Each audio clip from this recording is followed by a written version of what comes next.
Kwa niaba ya Waziri wa Nchi, Ofisi ya Waziri Mkuu, Tawala za Mikoa na Serikali za Mitaa, na nukuu, na waagiza wakuu wa mikoa na katibu tawala wa mikoa pamoja na maafisa elimu wa mikoa na wilaya kuhakikisha kwamba mradi huu, kwa maana mradi huu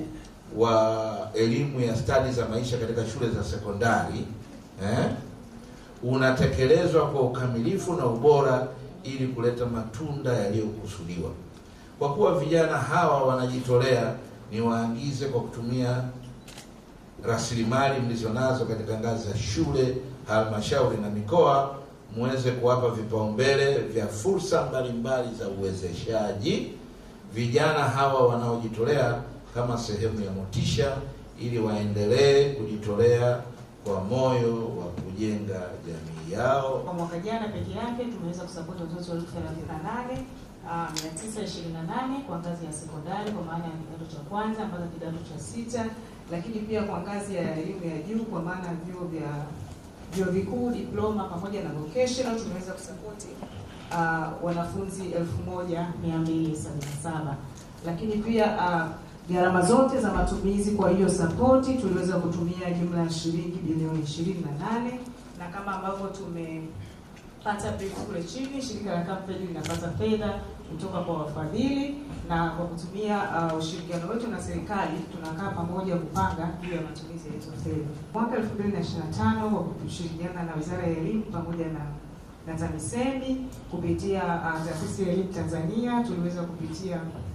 vitabu vyetu vya elimu ya stadi za maisha, na tunashukuru kwamba kupitia ofisi ya kamishna ameweza kusaini na kutoa ithibati ya kitabu kile, na kwa sasa kitabu kile kimeanza kutumika katika shule zote za. Kwa mwaka 2026 vipaumbele vyetu bado ni vile vile, kwamba tutakuwa na vipaumbele vya kusapoti wanafunzi, na tunategemea wanafunzi 19,019 watapata ufadhili kwa ngazi ya sekondari kwa maana ya form 1 mpaka form 6. Wanafunzi 1966 watapata ufadhili kwa ngazi ya vyuo kwa maana ya diploma mpaka vyuo vya elimu ya juu, vyuo vikuu, lakini tutaenda kwenye hizo halmashauri 41 na tutafikia shule 886. Lakini pia bado tumepanga kuendelea kuwawezesha vijana kiuchumi au wasichana, ambapo vijana 9,027 tunategemea kuwafikia kwa mikopo midogo midogo na mikopo mikubwa, ili sasa na wao waweze, kwa sababu wanasema huwezi kumkamua maziwa ng'ombe ambaye hujapisha, si ndio? Ili na wao sasa waweze kufikia kwenye hitaji. Labda Camfed kushirikiana sana ni kuangalia namna ambavyo tunaweza kuboresha hii mitaala yetu, na hasa kwenye kubadilisha mindset za watoto wetu wengi juu ya kilimo. Ni kama vile kilimo ni adhabu, kilimo sio fursa kwao. Kwa hiyo tunahitaji kuanzia kule chini tuone namna sasa ya kushirikiana pamoja kureview hii mitaala